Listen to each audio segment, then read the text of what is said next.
Hello, my name is Aline and I'm a registered nurse. During this presentation, I'll be talking about metabolic syndrome, what it is, how it affects our bodies, and how we can prevent it from happening to us and our loved ones. So you may be asking, what exactly is metabolic syndrome? Metabolic syndrome is a serious health condition which places individuals at a higher risk for strokes, cardiovascular disease, and diabetes. You may be asking, what puts you at risk for this condition?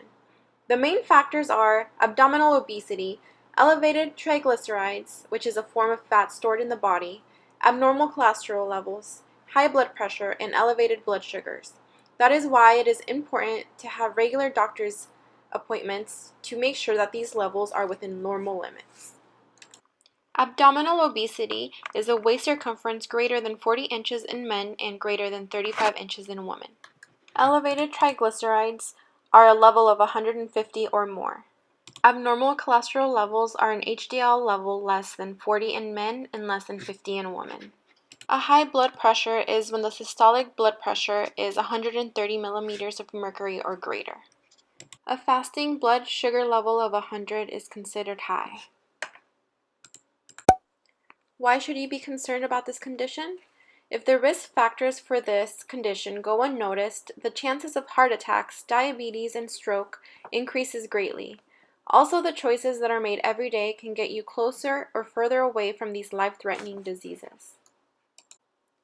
There has been more than a 35% increase in the prevalence of metabolic syndrome in the United States, and more than a third of adults in the United States meet criteria for this syndrome. These are some of the national statistics for diabetes. About 10% of the U.S. population is diagnosed with diabetes. About 21.4% of the U.S. adult population is undiagnosed, and about 34.5% of the U.S. population is diagnosed with prediabetes, which is likely to turn into diabetes if they don't seek help. These are some national statistics on obesity. About 42.4% of the U.S. population is obese, which is almost half of the population. The prevalence of severe obesity rose by 4.5% in the last 2 decades. About 40% of young adults aged 20 to 39 years old are obese.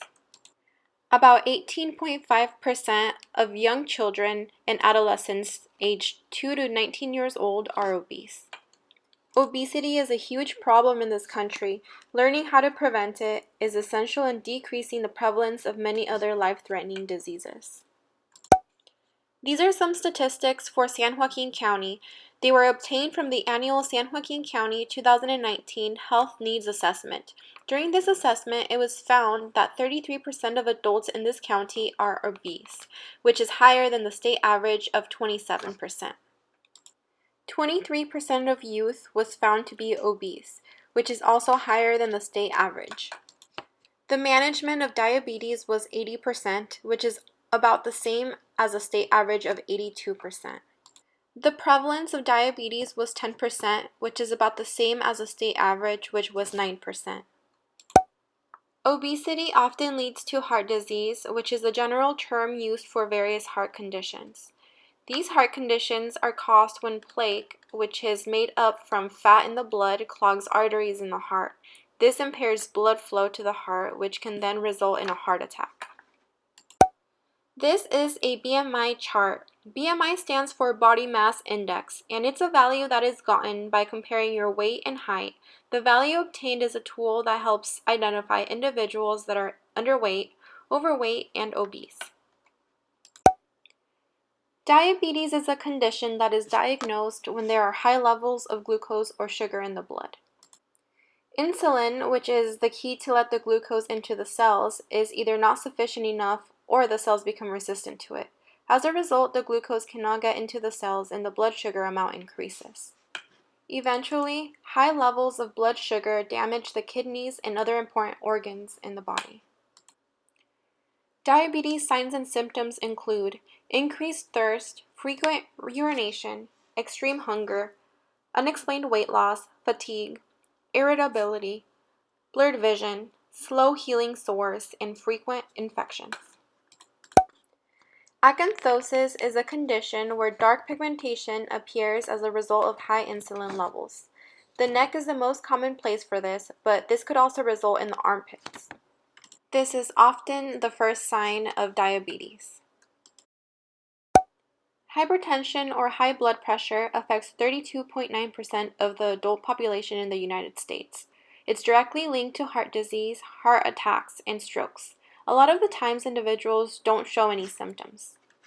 A normal blood pressure reading is 120 over 80. For prehypertension, it's 120 to 139 over 80 to 89. For hypertension, which is high blood pressure, it's a blood pressure reading of 140 over 90 or higher. This is why it's important to regularly check your blood pressure. Medications are usually prescribed to control hypertension. You may be asking, how can you prevent this?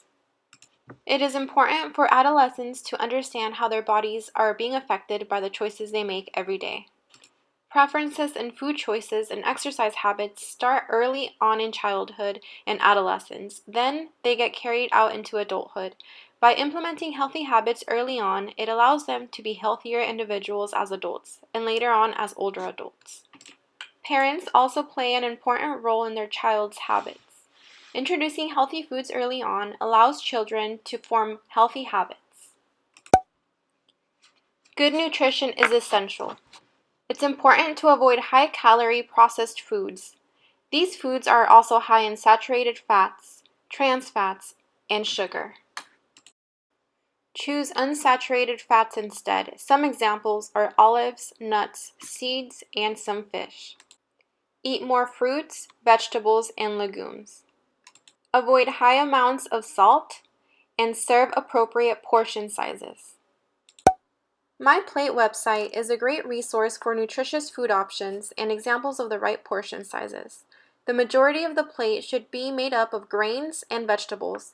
Then what's left of it should include a protein source like beans and lean meat and fruits. It is also very important to incorporate exercise and physical activity in our daily lives. Physical activity is needed in order to maintain an energy balance and maintain a healthy weight. Being physically active for 30 minutes 5 times a week greatly decreases the risk for diabetes, hypertension, and heart disease. Aerobic exercises like biking, swimming, walking, playing sports, and gardening are great ways to get daily exercise done. San Joaquin has great community resources. CalFresh helps low-income individuals buy the food they need for good health. Food for You program provides food for low-income individuals.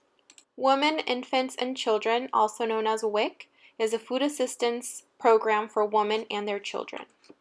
These are some websites with great information that will help you and your family live healthy lives. Living a healthy life can be achieved by eating nutrient-dense foods and exercising regularly. And by being aware of life-threatening diseases like metabolic syndrome helps protect you and your family from becoming victim to them.